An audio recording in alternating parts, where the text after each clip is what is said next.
Good morning, guys. It's another lovely day. Sunday, February 16, 2025. Magkakasama na naman ang grupong Adventuri PH. Isa kaming mga grupo ng Adventure Riders. Ngayong araw, dito kami nag-ride sa Malico Viewpoint.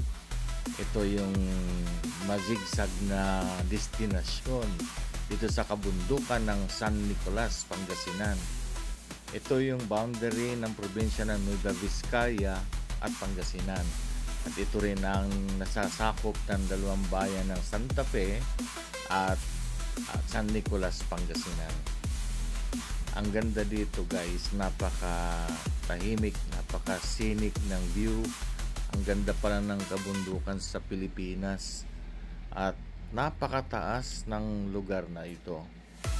Mamamangha kayo sa tanging ganda niya at daming puno, ganda ng daan, may nagsusulputan ng mga coffee shop, restaurants, at napakaraming riders ang nagpupunta dito.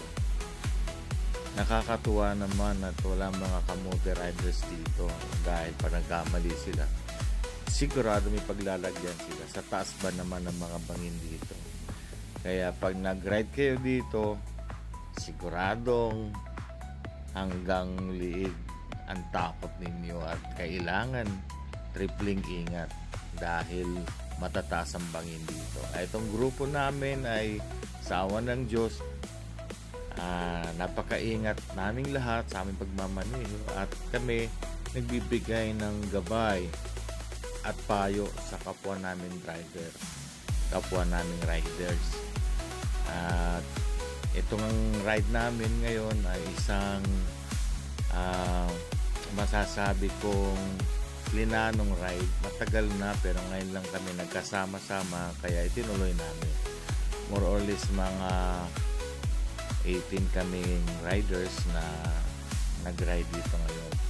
Nandito kami sa isang restaurant dito sa taas. Ito lang kasi ang nakita namin rider friendly dahil patag ang kanyang parking space, kaya safe sa mga big bikes. Nakikita ninyo andyan kami naka-park. Maraming pagkain din na sinaserve dito pero kami nag-order lang ng kape. Masasarap palang kape nila dito at napakamura.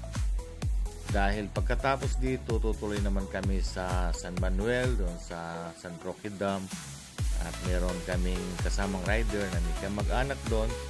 At doon ihahanda ang aming pananghalian. Sarap nito, guys. Kami excited na. At thank you for watching. Thank you for watching. This is Attorney Jem.